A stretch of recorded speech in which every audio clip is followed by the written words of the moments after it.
Dr. Maia para discutir a ação do Aeros. Após a reunião, os advogados destacaram o motivo do silêncio, do qual relatam o acontecimento da última semana.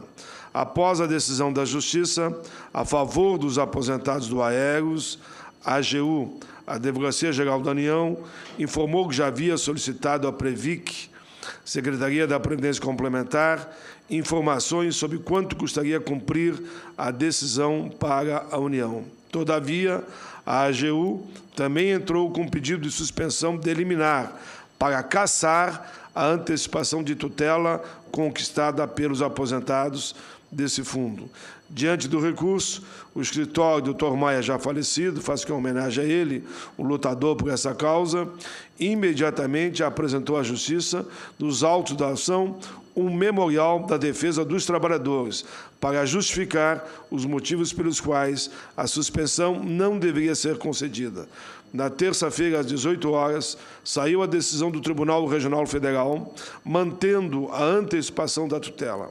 A decisão afirma: não há motivos para que a sentença não produza seus efeitos frustrados mais uma vez, frustrando mais uma vez justas expectativas dos aposentados e pensionistas de perceberem a complementação de seus proventos após o julgamento do mérito da ação civil pública na primeira instância, que decidiu a Suprema Corte no agravo regimental da suspensão de liminar.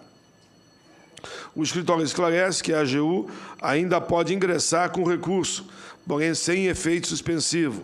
Assim, a expectativa de todos é que a União pague as pensões e aposentadorias no próximo mês, conforme me disseram, dia 4. E, caso isso não ocorra, os sindicalistas, a FETAG e os escritórios dos advogados, aqui no caso do Dr. Maia, tomarão também as medidas judiciais necessárias. Os sindicalistas que estão nessa batalha seguem em Brasília para conversar com os senadores e demais autoridades, buscando uma solução definitiva para o caso Aeros. Os sindicalistas e a Associação de Pensionistas da Transbrasil ingressaram também com ação em 2004. Ganharam a tutela antecipada em 2006. A AGU derrubou a antecipação em 2008. Em 2010, houve audiência do Supremo Tribunal Federal, no qual a Suprema Corte, do agravo regimental, decidiu pela suspensão da liminar. Em 2012, no dia 3 de julho, é julgado o mérito da ação a favor dos aposentados e pensionistas pelo juiz Jamil Rosa de Oliveira, da 14ª Vara do DF. Esclarecemos ainda que todas as providências estão sendo tomadas, só que eu resumo o comentário que eles fazem. Enfim, esperamos que sejam depositados o correspondente a que tem direito os aposentados e pensionistas, para que eles possam receber o seu benefício no dia 4. Estou me referindo aqui, Justiça mantém antecipação da tutela para aposentados do Aeros. Vamos aqui, então, agora passar a palavra para a doutora Isa Musa, que é presidente da Federação da Associação de Aposentados e Pensionistas do Banco do Brasil. Muito obrigado, Sua Excelência, senador, colegas, companheiros de luta, senhores presentes.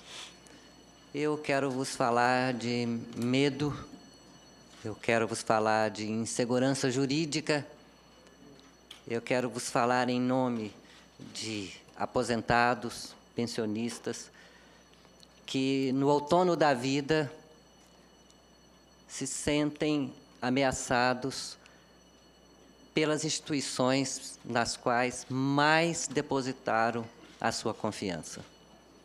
O seu antigo empregador, no nosso caso específico, o Banco do Brasil, e na nossa cria, a Previ. Diferente de outros grandes fundos de pensão do país, a nossa Previ nasceu de iniciativa nossa, trabalhadores conscientes, preocupados com um futuro, cientes de que a Previdência Oficial não poderia oferecer a esses a mesma qualidade de vida depois de deixarem a vida laborativa. E criaram um fundo, uma caixa, para assegurar a complementação das suas aposentadorias. E isso funcionava muito bem, até que os governos, sucessivos governos, entenderam que era uma grande ideia para o patrocinador. É um grande negócio ter fundo de pensão, é um grande negócio ter plano de previdência complementar. Significa ter disponível um caixa à sua mão. E as leis, Excelência, que deveriam proteger o mais fraco, os mariscos, que somos nós, aposentados, pensionistas, participantes, as leis sucessivamente têm violado direitos adquiridos, atos jurídicos perfeitos. Eu vos falo de insegurança jurídica, porque não assistimos uma reação de proteção desta casa, o Congresso. O nosso Congresso permite que 9 iluminados do Conselho Nacional de Previdência Complementar sentem e elaborem resoluções que extrapolem leis. E quando uma entidade recorre com uma ação de inconstitucionalidade, recebemos outro balde de água fria ao ver que a questão não é de inconstitucionalidade, é o que diz, mas de ilegalidade. Nós temos a pencha de privilegiados que é difundida pela imprensa. No dia 22 de agosto, a revista Exame ousou dizer que, na década de 90, o Banco do Brasil teve que capitalizar a Previ. A revista Exame tem um alcance muito limitado, porque não é uma revista popular, mas alcança setores da sociedade que conhecem planos de previdência, que discutem, que investem, e que tem uma séria preocupação com o Banco do Brasil. Então, o Banco do Brasil investe dinheiro, teve que cobrir rombo do seu fundo de pensão. Isso é uma mentira deslavada, que nós, da Federação, tentamos direito de respostas junto à revista Exame. Vamos ver se vamos conseguir. Mas esta sessão, essa audiência está sendo gravada, está sendo transmitida também ao vivo para todo o país. Então, exatamente. Saiba... Só para ajudar, me chegou aqui agora, estamos ao vivo para todo o Brasil, pela TV Senado, e também pela internet, pelos canais 3 e 8. E também pela Rádio Senado. Claro, quando começar a sessão do plenário, ela será retransmitida à noite. Pois não. E nós queremos gravar para poder multiplicar isso, senador. Eu já passei uma mídia aqui para a equipe técnica. Então, é preciso que o Brasil saiba que jamais o Banco do Brasil teve que injetar dinheiro na Previ para cobrir rombos. Não existe isso, ao contrário. O Banco do Brasil inaugurou, a partir de 97, todo um processo de se apropriar de recursos de patrimônio da Previ, que não é da Previ, é de participante e assistidos.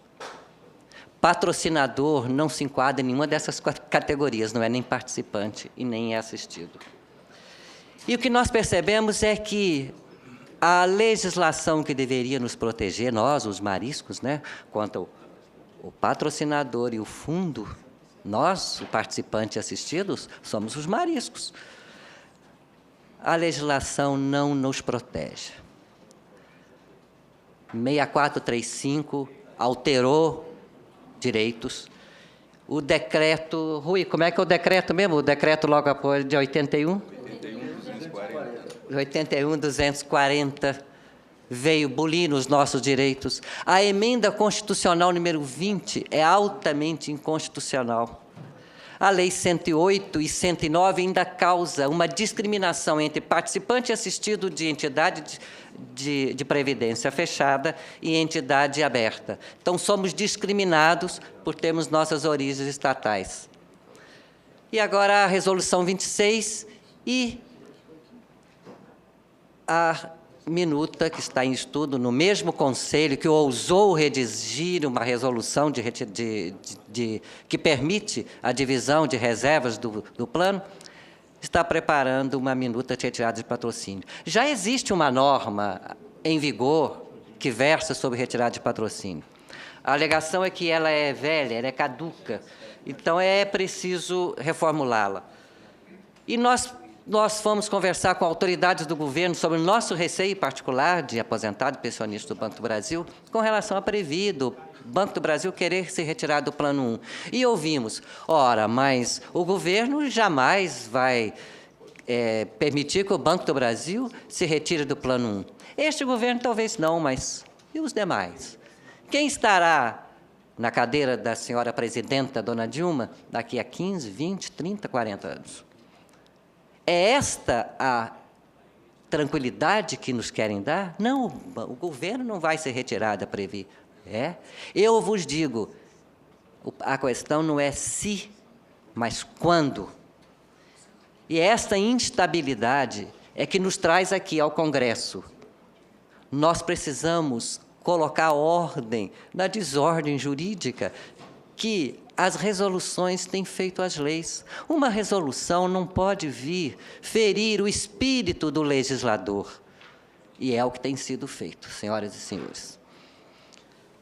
É muito difícil falar depois do Rui, da Cláudia, porque eles têm um embasamento técnico, e a Cláudia, principalmente, um conhecimento da realidade de todos os fundos de pensão. Eu cuido apenas dos meus velhinhos e velhinhas do Banco do Brasil. Mas eu sei que a Previ é a pedra de toque, porque é onde existem os recursos mais expressivos e onde também sucessivos governos têm olhos gulosos. Eu peço às autoridades, peço ao Congresso que tenham carinho com relação às normas que regem a Previdência Complementar, principalmente agora que o governo está criando o Fundo de Pensão do Funcionário Público. Já vai criar um fundo de pensão desacreditado, em que o participante não sabe o que lhe espera lá na frente, quando na velhice, quando mais precisar. Fosse eu, jovem, de 20 anos, funcionária pública, eu não ia aderir a este fundo de pensão do governo, não. Eu teria receio. Se eu soubesse que o contrato que eu assinei lá em 1970, quando tomei posse no Banco do Brasil, que dizia que para eu tomar posse no Banco do Brasil eu teria que aderir a Previ, ou seja, era vinculado ao meu contrato de trabalho, que isso seria rasgado por uma resolução de 9 iluminados do Conselho Nacional de Previdência Complementar. Muito obrigada, era só isso. Tudo bem. Tudo bem, senhora Isa Musa, presidente da Federação das Associações de Aposentados e Pensionistas do Banco do Brasil, que faz um alerta, eu diria, à nação e levanta aqui as suas preocupações. Passamos agora a palavra para o desembargador aposentado, doutor Sérgio de Andréia. Excelentíssimo senhor senador Paulo Paim, eminentes companheiros de mesa, meus amigos presenciais e virtuais, gostaria, em primeiro lugar, de dizer da honra de experimento em participar dessa mesa e desse evento e dizer que essa comissão é efetivamente a comissão certa para tratar desse assunto, porque a Previdência é um direito humano básico. A nossa Constituição elege a Previdência, no seu artigo 6º, como um direito subjetivo, social, fundamental. E essa é a base de tudo. Se não olharmos a Previdência, do ponto de vista jurídico, como parte da ordem social, como direito social fundamental, que existe para proteger, para assegurar, para beneficiar. Não é a prestação, não se chama benefício, não por ser uma benesse, porque há contribuição, mas sim porque tem de ser para beneficiar, para favorecer. Se não olharmos o quadro desse modo, não chegaremos nem do ponto de vista concreto, material, muito menos do ponto de vista jurídico, a um porto seguro. E se é assim, se o aspecto jurídico é fundamental, o enfoque social é básico, o papel do Congresso é inafastável. E, na verdade, senador, o Congresso tem de recuperar, retomar o seu papel legislativo no campo da previdência complementar, muito especialmente da previdência complementar fechada. E por que isso? Porque, como foi aqui salientado também pelos ilustres colegas, a legislação que tem existido e que existe, a legislação mesmo, lei formal, ela não assegura, com esse caráter realmente previdenciário, social, os direitos e os legítimos interesses da comunidade a que tem de servir. É preciso, portanto, pensar-se, desde logo, na reforma da legislação vigente. Do ponto de vista jurídico, e muito mais do ponto de vista humano e social, ela contém erronias gravíssimas. Não trata adequadamente dos institutos e, dessa forma, abre caminho para que a autoridade administrativa se substitua ao legislativo, que é isso que está ocorrendo. Nós sabemos que a introdução no direito da figura da regulação, que não é legislação do ponto de vista formal, mas é mais do que regulamentação, temos aí as agências reguladoras, ela é, a regulação, um complicador nessa inter-relação entre normas, do ponto de vista da sua hierarquia. E assim como quem regula quer ou se sente com a tentação de exorbitar e, portanto, de legislar, aquele que regulamenta quer regular e legislar. E nós temos essas duas figuras na previdência complementar.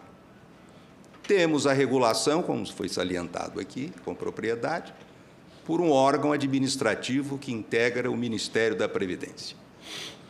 E temos uma autarquia executiva que pensa que é a agência reguladora e não é, a que cabe tão somente regulamentar, portanto, criar os procedimentos adequados e que quer, por sua vez, regular. Portanto, há um abuso hierárquico do ponto de vista do escalonamento das normas jurídicas.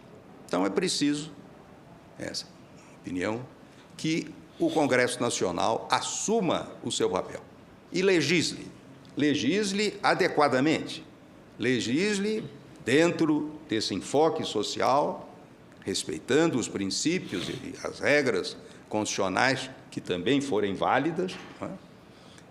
E dê a segurança, a rigidez necessárias ao setor. O conjunto de lacunas na legislação é enorme. Assim, por exemplo, e as erronias. Assim, por exemplo, aqui foi tantas vezes focalizado o direito adquirido. O conceito de direito adquirido que está na Lei 109 é um conceito paupérrimo. Confunde direito adquirido com direito consumado, que é aquele do já elegível. Todo esse problema de mudança de regulamento, de plano, atingindo os que já celebraram o contrato, e a Constituição estabelece que o vínculo entre o participante e o plano, e, consequentemente, ao fundo de pensão, é um vínculo contratual, portanto, um ato jurídico perfeito, gerador de direitos adquiridos, etc. O direito adquirido é muito mais do que isso. É preciso que ele anteceda a elegibilidade, sob pena de ficarmos à mercê dessas modificações. Outra falha grave, que é uma falha básica de fundo, é preciso dar a configuração juridicamente correta do que seja o plano. O plano é um ente jurídico que não tem personalidade, talvez seja de se pensar em ter, tendo em vista a criação dos fundos múltiplos, não é? Em que o participante, ao invés daquelas entidades ortodoxas, como é a Previ e outras, talvez fosse preciso dar personalidade jurídica, mas isso não tem importância. Ele continua, tal como o condomínio edilício, etc., sendo um ente jurídico, que tem 3 elementos básicos. O regulamento, tem a massa de patrocinador, participantes, etc., e tem o que é fundamental, o patrimônio. O regulamento não é um regulamento que pode ser modificado, senão para o futuro. Por quê? Porque o regulamento é uma proposta de contrato. A própria lei diz que o plano tem de ser oferecido. Portanto, o regulamento é uma proposta de contrato. Essa proposta pode mudar para os futuros contratos, mas não para os contratos já celebrados, já consolidados, situações, portanto, jurídicas subjetivadas. Tem um patrimônio vinculado ao plano. Patrimônio é do plano. E quem detém esse patrimônio, na verdade? São os participantes. A patrocinadora contribui, mas não é comunheira nesse patrimônio. O patrimônio é dos participantes. Tanto assim que, quando se liquida a entidade, quem é que recebe? São os participantes, não é? Ativos, assistidos, etc., quando existe possibilidade disso. O patrimônio está entregue à entidade fiduciariamente, para que ela administre, e administre bem. Mas o patrimônio, volto, é dos participantes. E isso resolve o problema da atribuição, por exemplo, do superávit, que é um problema grave, do qual participa a patrocinadora, quando não é titular daquele patrimônio. E muitos outros aspectos merecem o tratamento legal, para que prevaleça os 2 princípios básicos do Estado de Direito, que é a reserva legal, quer dizer, há determinados assuntos, institutos, etc., que só podem ser tratados em lei e não em atos administrativos. E a preferência legal, quer dizer, mesmo que em princípio possa ser por uma autoridade administrativa, se a lei dispuser, se sobrepõe a ela. Quer dizer, não basta mencionar retirada de patrocínio, palavra que dá a ideia de fuga, né? Retirada. E saída, né? Faz saída, não é? Saída pelos fundos, não é? Juridicamente, esse fenômeno da retirada é um fenômeno seríssimo, é uma denúncia do contrato que a patrocinadora tem com o plano, com o fundo e, consequentemente, com cada um dos patrocinadores. E, dessa forma, essa denúncia é uma denúncia cheia, como se dizia na época da legislação do inquilinato. Quer dizer, é preciso que a retirada seja motivada, porque nós devemos entender que a vida econômica, a vida social vai apresentando mutações que têm de ser atendidas. Mas não dessa forma, imotivada ao bel prazer da patrocinadora. Isso é absolutamente antijurídico, não é inconstitucional, é anticonstitucional, não é? Porque fere exatamente um direito humano. Existe o problema dos recursos. Os atos da Previc não têm, salvo na questão disciplinar, não tem uma instância de recursos, diferentemente da Previdência Social, que tem lá aquela justiça, quer dizer, justiça administrativa. Doutor Sérgio, se você me permitir, eu vou ter que ir ao plenário rapidamente, que está para votar o requerimento Claro, faça de isso. minha autoria, que é fundamental aí para os trabalhadores e aposentados e pensionistas. Poxa. E se eu não estiver lá, eles derrubam o requerimento na hora. Não, vai lá. Então, nós vamos dar Vá tranquilo. uma corrida até lá. E nesse período, o deputado, o senador Eduardo Lopes, Ah, o pois. senador Eduardo Lopes vai assumir, que me faz a gentileza.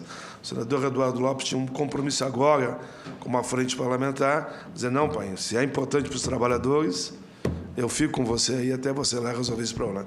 Então, o senador Eduardo Lopes assume aqui, enquanto eu vou lá, e eu retorno para cá. Senador Eduardo Lopes, por favor.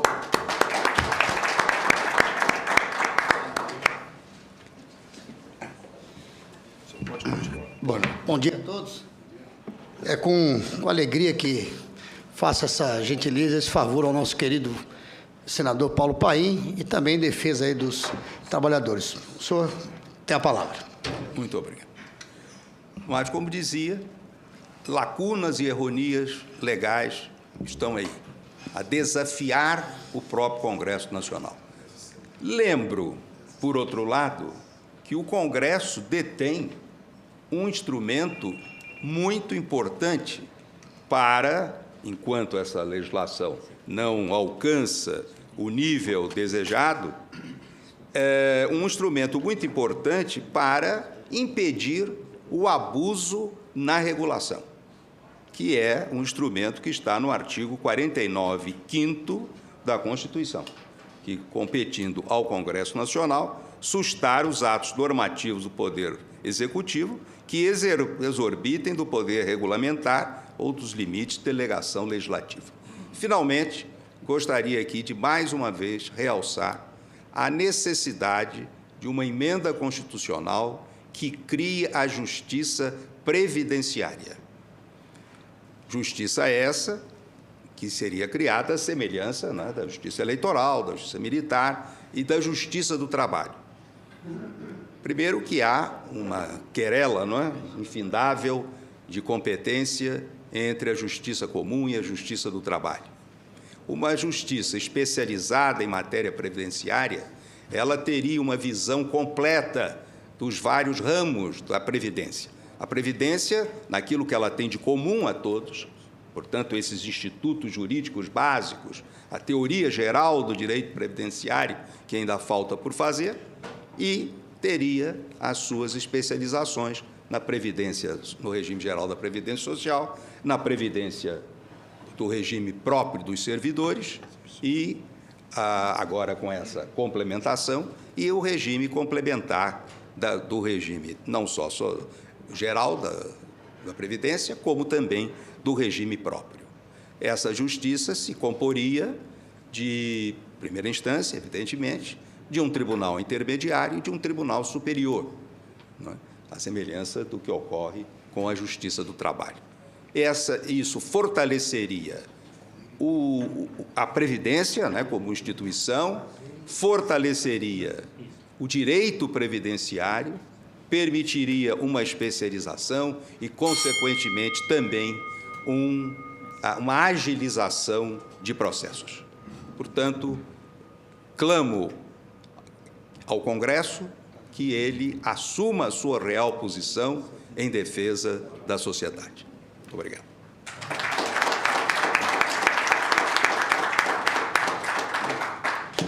Bom, encerrada então a primeira mesa, eu quero agradecer a todos, desfazendo então a mesa e já convoco a segunda mesa. Isso. Está desfeita, então, a primeira mesa. Eu quero convocar, então, aqui para a segunda mesa, Fernando Amaral Batista Filho, vice-presidente de Relações Institucionais da Associação Nacional dos Funcionários do Banco do Brasil. Seja bem-vindo. Gilson da Costa Matos, diretor de Seguridade Social, Confederação Brasileira de Aposentados e Pensionistas, a COBAP.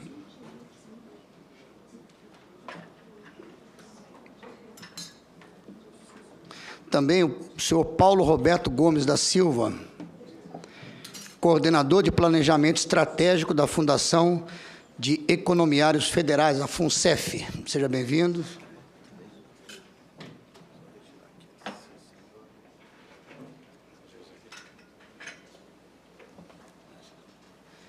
Seja bem-vindo. Eu pergunto, seguimos a ordem aqui, tem uma ordem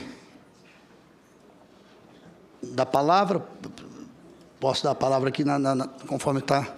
Então, eu dou a palavra ao senhor Fernando Amaral Batista Filho. O senhor tem a palavra. Bom dia, senhor senador, companheiros de mesa, senhores que nos antecederam na mesa anterior, demais presentes. Em primeiro lugar, gostaria de saudar a iniciativa dessa audiência pública. Conforme já ficou plenamente registrado na mesa anterior, a angústia por que passam os participantes de fundos de pensão a cada momento que se discute a possibilidade de alteração nas regras que garantem a eles os direitos adquiridos quando da adesão aos seus respectivos contratos, angustia demais a esse coletivo de pessoas e de seus respectivos pensionistas. Nesse momento, eu gostaria de tentar discutir, depois de vários técnicos da área aqui passarem na mesa anterior, gostaria de tentar abordar um pouco as questões das premissas e dos fundamentos do regime de previdência. A previdência, ela participa do sistema de seguridade do país. Participando do sistema de seguridade, ela tem uma diferença entre os outros dois pilares, que são a saúde e a assistência social. Os dois primeiros, a assistência social e a saúde, não são sistemas contributivos. Para eles, o governo destina verbas e vai trabalhar dentro da possibilidade com base na reserva do possível, na tese do reserva do possível. Enquanto eu tiver recursos, o máximo que eu posso fazer. A Previdência, ao contrário, não tem essa mesma lógica, apesar de fazer parte do sistema de seguridade social. É o Instituto Nacional do Seguro Social que diz que o sistema previdenciário requer a contribuição do participante para que tenha, em contrapartida, a garantia da sua subsistência quando da impossibilidade de manter a sua capacidade laboral. Ela começa ainda no século XIX, com a primeira atividade de previdência, que era a substituição do trabalhador recebendo quando do acidente de trabalho. Depois estendeu-se para a possibilidade de incapacidade laboral quando de doenças. E mais tarde estendeu-se também para a incapacidade laboral quando da velhice e, portanto, do fim da sua capacidade laboral. A previdência complementar faz parte desse sistema previdenciário. Não tem direito nem à previdência complementar aquele que não contribui para ela. O caráter de todo o sistema é de seguros. Participante contribui e, portanto, ele tem um direito a ser reconhecido. Em outros fóruns, debatendo com alguns magistrados, tive um pouco a ousadia de, não ainda na época, formado no campo do direito, mas já questionava a ideia da expectativa de direito. Porque uma das coisas que nós discutimos é se o contrato foi feito ao amparo da lei, tendo o objeto lícito e factível, o contrato e a manifestação do interesse das partes torna legítimo e um direito adquirido no momento que se assina o contrato. O que tinha de expectativa era do exercício do direito que já está adquirido quando do contrato legítimo feito. E isso vale para a Previdência Oficial, vale para a Previdência Complementar.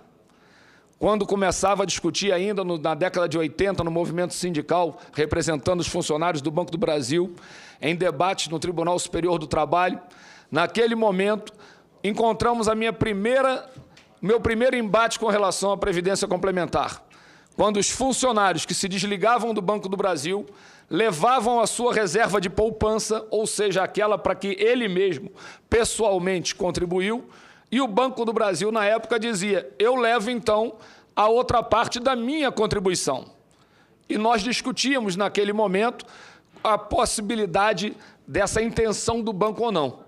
O banco entendia que aquela contribuição dele como participante era uma despesa diferida, que os senhores da contabilidade conhecem bem, mas que significa eu gastar hoje e aportar hoje um dinheiro para uma despesa que eu vou fazer no futuro. E o banco dizia, eu pago hoje o patrocínio para esse trabalhador, para caso ele se aposente, ter dinheiro para pagar a sua aposentadoria no futuro. Porém, se ele sai antes, eu quero meu dinheiro de volta. E nós, então, começamos a debater no TST, com o ministro Guimarães Falcão, ministro Marco Aurélio Faria de Mello, na época corregedor, o ministro Pimentel, e naquela época, sentando em discussão com o banco, chegamos à conclusão, em dissídio coletivo, de que a contribuição do patrocinador não era despesa diferida. Ele era salário indireto. Portanto, no momento que é pago ao fundo de pensão, pertence ao trabalhador. E, naquele momento, discutia-se o seguinte, a Previ, no nosso caso, é uma empresa ou é um fundo de pensão? Qual é a diferença entre eles? Tem CNPJ, por isso é empresa? Não, a empresa tem fim lucrativo. E o fundo de pensão não tem fim lucrativo. O excedente que ocorre numa empresa é distribuído aos seus associados, aos seus sócios, como lucro. No fundo de pensão, tanto a sobra como a falta são considerados desequilíbrios. O objetivo de fundo de pensão é o equilíbrio permanente e, por isso, a lei corretamente negociada neste Congresso, porque a lei é um ato político, quando ela é feita. O ato jurídico é verificar se ela está sendo cumprida ou não. Se o pacto está ou não sendo cumprido, vai-se ao judiciário. Mas o ato de criar uma lei é um ato de negociação política nesta casa.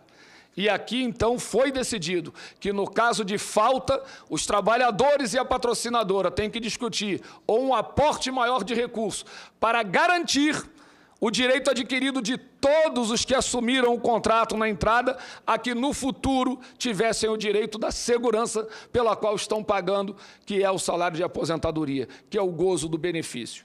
E dizia, se não houver possibilidade financeira para você poder garantir esse futuro, terá que ser negociado com todos os participantes a redução dos seus benefícios futuros, para que neste novo pacto, este novo benefício, mesmo reduzido, também estivesse garantido.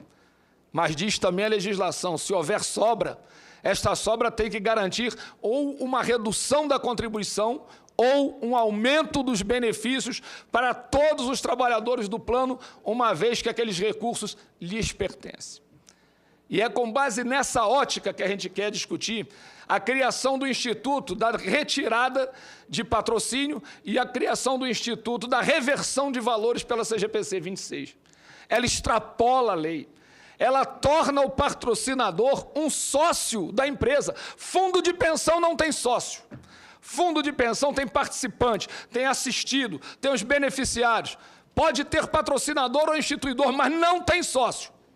Então, a sobra de dinheiro não pode voltar ao patrocinador, uma vez que, consagrado ser um salário indireto, pertence aos beneficiários, aos participantes, que devem decidir como melhor usá-lo, reduzindo contribuição ou aumentando os benefícios. Mas isso aqui ocorreu. A CGPC 26, como bem colocou, o desembargador extrapolou das suas funções. Fizeram do agente que seria regulador ou fiscalizador a possibilidade de transformá-lo num legislador. E nós queremos, sim, que a Casa Legislativa utilize da prerrogativa constitucional para dizer isso é uma extrapolação e nós vamos, então, anular o ato. É onde a gente faz o trabalho aqui, participando nessa audiência, conclamando outros companheiros de fundos de pensão, outros participantes. Companheira Cláudia, que administra hoje lá na ANAPAR de forma brilhante, que vem colocando aqui toda a experiência que ela tem adquirido, não só com fundos de estatais, mas com todos os demais, trazendo os dados que nos trouxe aqui. Eu tive a infelicidade de estar presidindo o Sindicato de Bancários do Rio de Janeiro, quando o fundo de pensão do Banerj Previ, o banco foi incorporado pelo Itaú, E a legislação da época dizia, no caso de retirada de patrocínio ou no caso de fusão, quem incorpora assume o patrimônio do fundo de pensão. E a lei foi solenemente ignorada. E nós tivemos na fila, na porta do Sindicato dos Bancários do Rio, ex-diretores, presidentes, gerentes do Banerj, esperando para que nós dessemos a eles cesta básica. Essa humilhação e a dor que a gente sentia de fazer isso, eu não quero ter de novo. Então, quando hoje nós estamos discutindo aqui o processo de retirada de patrocínio, é importante que a gente saiba que não é uma questão financeira. A questão financeira é decorrente da garantia do direito do participante, e não sobra ou falta para que o participante pague pela eventual má administração ou má decisão de aporte ou não. O contrato previdenciário não é um contrato de 30 ou 35 anos. Ele é um contrato de 60 ou 70 anos, que tem o período de contribuição e o período que ele tem que ter o gozo dos benefícios que ele pactuou e pagou. E não rompeu o compromisso enquanto ele esteve vivo. E por que os outros têm direito de romper? Qual é a lógica de você dizer que o patrocinador pode a qualquer momento sair sem assumir os ônus dos direitos dos que nele acreditaram? É claro que tem que poder sair. Se ele chega e diz, olha, eu tenho um momento que a minha empresa vai quebrar se eu mantiver o plano. Perfeito, não entra mais ninguém no plano, discute-se que você vai sair, não faz mais aporte normal, mas vai pegando todos os companheiros que têm direito adquirido e continue pagando a eles. Acabe o plano, ninguém mais entra. Mas o direito adquirido de quem estava lá, ele tem que adquirir, tem que garantir. Porque não adianta você chegar no final de vida, alguém que está com 80 anos, você vai dizer, a expectativa de vida dele é 85, ele tem reserva para 5 anos. Aí você diz, pode pegar em dinheiro. E se ele viver o 86º ano? Morre de fome? Depois de todo o processo? Está errado. E se qualquer órgão regulador ou órgão fiscalizador decidir impor à sociedade um entendimento legal que não está previsto em lei, cabe ao Congresso, sim, vetá-lo usando do seu direito constitucional de inibir as extrapolações do que é o pacto social firmado no Poder Legislativo. Nós estamos acompanhando o processo, participando, gostaria de convidar a todos os presentes aqui, o senhor senador, os membros da comissão, demais membros da mesa. Na próxima semana, nos dias 4 e 5, a Associação Nacional dos Funcionários do Banco do Brasil está realizando um seminário aqui em Brasília, no Hotel Naum. É grátis a inscrição, é gratuita.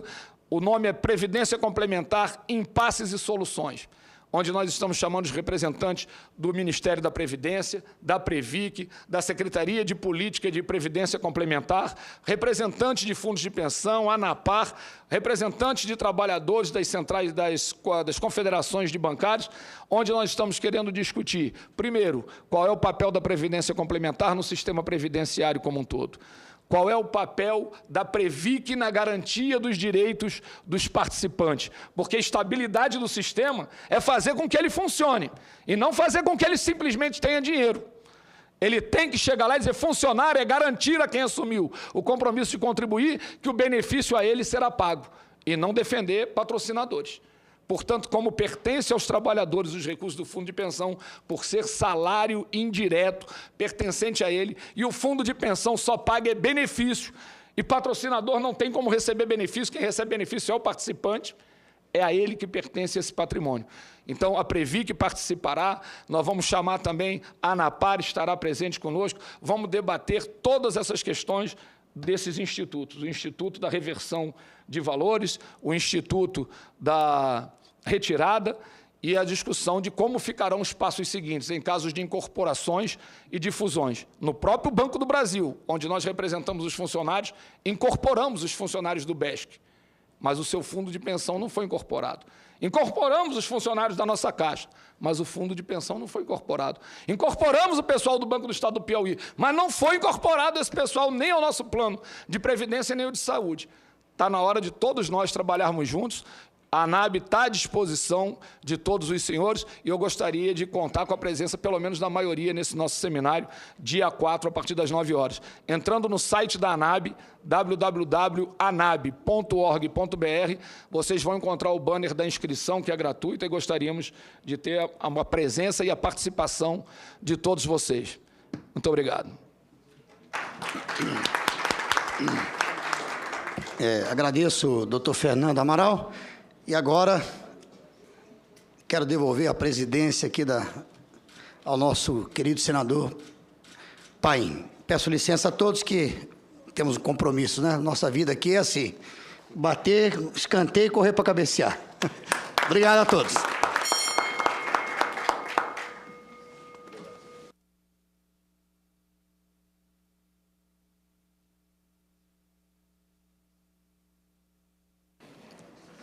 Só agradeço ao senador Eduardo Lopes. Não começou a ordem do dia ainda, existem 3 oradores inscritos, então eu pude retornar para essa importante audiência pública. Fez uso da palavra agora o doutor Fernando, foi isso? Isso. Então, nesse momento, eu passo a palavra ao doutor Gilson da Costa Matos, diretor de Seguridade Social da nossa COBAP, que aqui representa o Varley, que é o presidente da COBAP. Bom dia a todos. Ao nosso companheiro aqui, Paulo Paim, senador. Eu achei muito interessante todas as falas, mas eu lamento muito quando se fala em déficit na Previdência Social. A televisão anuncia muito a Previdência Social deficitária. Agora, por que a Previdência deficitária existe tanto interesse em os bancos criarem uma previdência? Se o negócio não é tão bom assim, por que criar uma previdência privada? Criar um fundo de pensão para que daqui a 20 anos eles vão ter, começarem a pagar. Fala-se muito em direito adquirido. Cadê o nosso direito adquirido, gente? Quando se fez a Constituição em 88, foram colocados os números, as aposentadorias, em números de salários mínimos. Cadê o nosso direito adquirido? Quem aposentou nessa época? Onde está o direito adquirido? O governo veio, cortou tudo e diminuiu. Hoje nós estamos ganhando aí um mísero salário de aposentadoria. E o direito adquirido? Fala-se muito em direito adquirido. Onde está o nosso direito adquirido? Nós perdemos isso tudo. Hoje, pessoas que aposentaram com 10, 8 salários mínimos, hoje estão ganhando R$2.000 por mês. E o direito adquirido?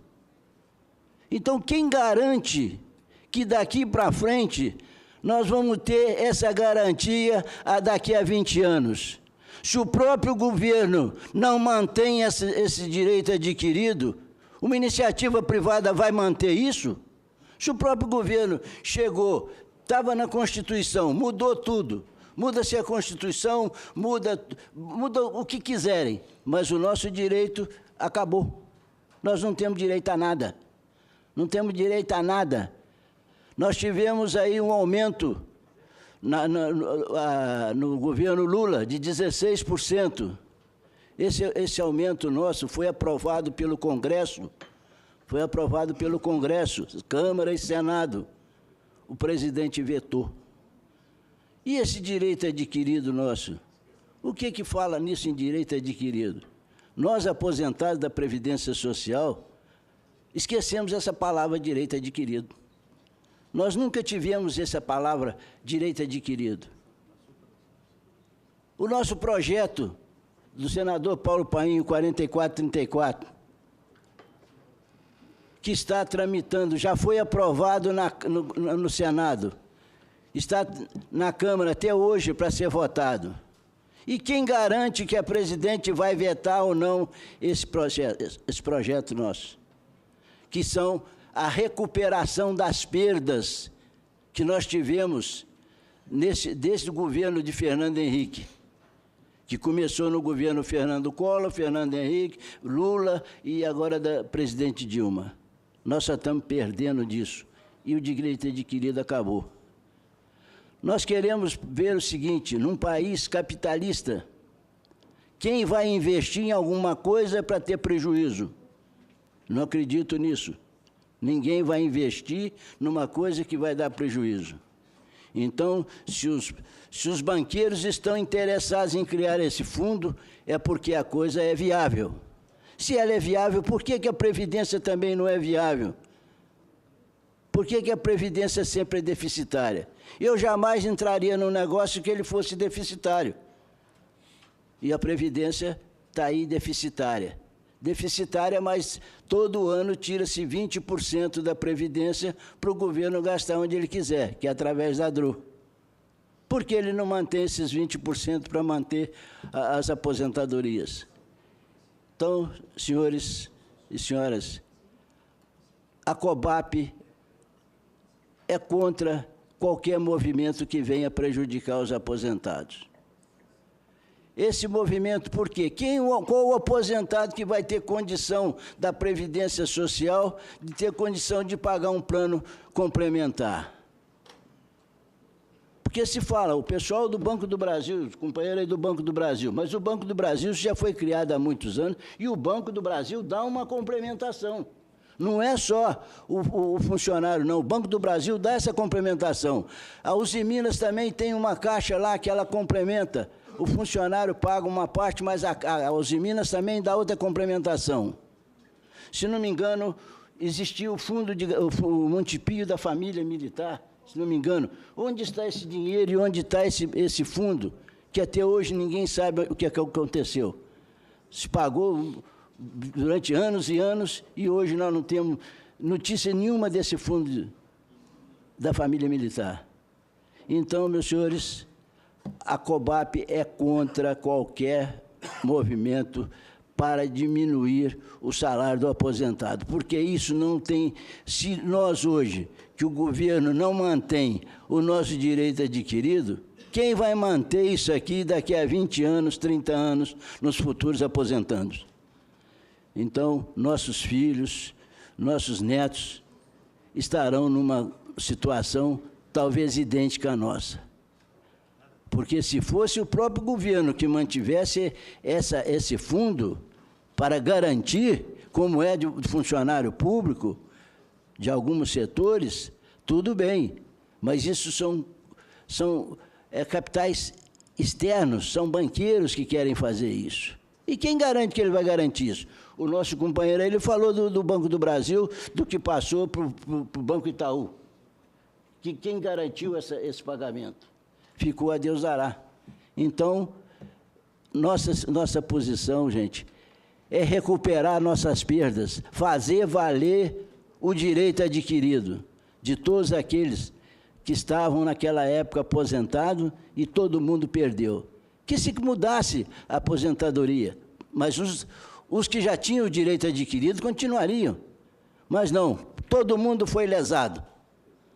E agora a nossa esperança é o projeto do senador Paulo Paim, que é a 4434, ser aprovada na Câmara.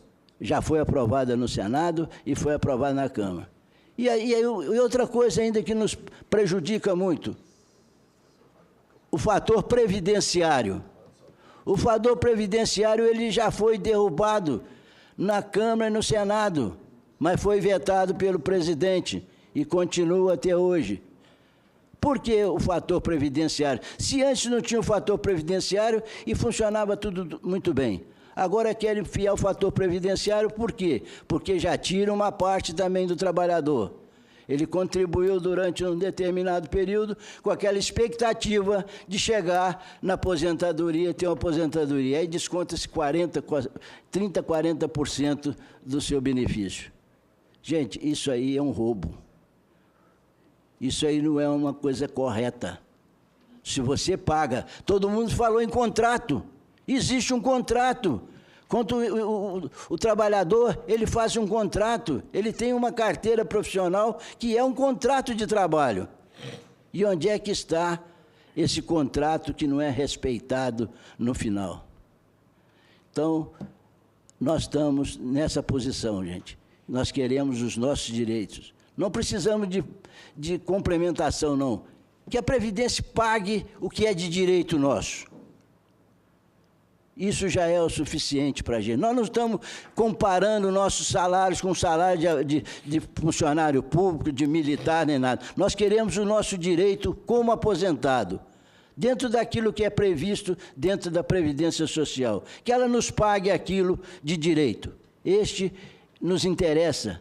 Nós não estamos preocupados com se A ganha 20, B ganha 50, não. Nós queremos o nosso direito da Previdência Social. Muito obrigado. Esse foi o Dr. Gilson Costa Matos, diretor da COBAP, que aqui falou em nome do Varley. Só uma complementaçãozinha rápida, né? De fato, pessoal, a situação do trabalhador do regime geral da Previdência, para mim, é caso quase de polícia. Por quê? É o único setor da Previdência que é superavitário, é o deles. O deles não tem déficit. Saiu a última agora, deu 13,5 bilhões de superávit nesse último ano. Porque nós temos o regime geral da Previdência, né? Que é a contribuição do empregado, empregador, enfim, aquelas que vão... Nós estamos falando da Previdência Urbana, regime geral. E só eles pegam o fator. E só eles não têm reajuste nenhum. É uma violência. É uma violência. Só eles pegam o fator no ato da aposentadoria. Os da Previdência Urbana, que é a rural, todo mundo sabe que está vinculado a um salário mínimo. E o salário mínimo, pelo menos, está subindo agora. Isso não dá para negar. Mas a situação deles, do regime geral da Previdência, a Previdência Urbana... Vocês podem pegar, ano após ano, o levantamento que é divulgado pelo próprio Ministério da Previdência. A média do superávit é 15 bi. E daí, na hora de calcular o salário deles, no caso da mulher, a mulher perde 51%, o homem perde 40%. E eles não têm reajuste nenhum. Claro, se aposentou com 8, com 9, com 10, a tendência é ganhar 1. Por isso que eles defendem uma tese, que eu não sei se não é correta, se é assim que a tendência deles é ganhar somente um salário mínimo, sem nenhum tipo de escape ou alternativa, por que não se contribui somente sobre um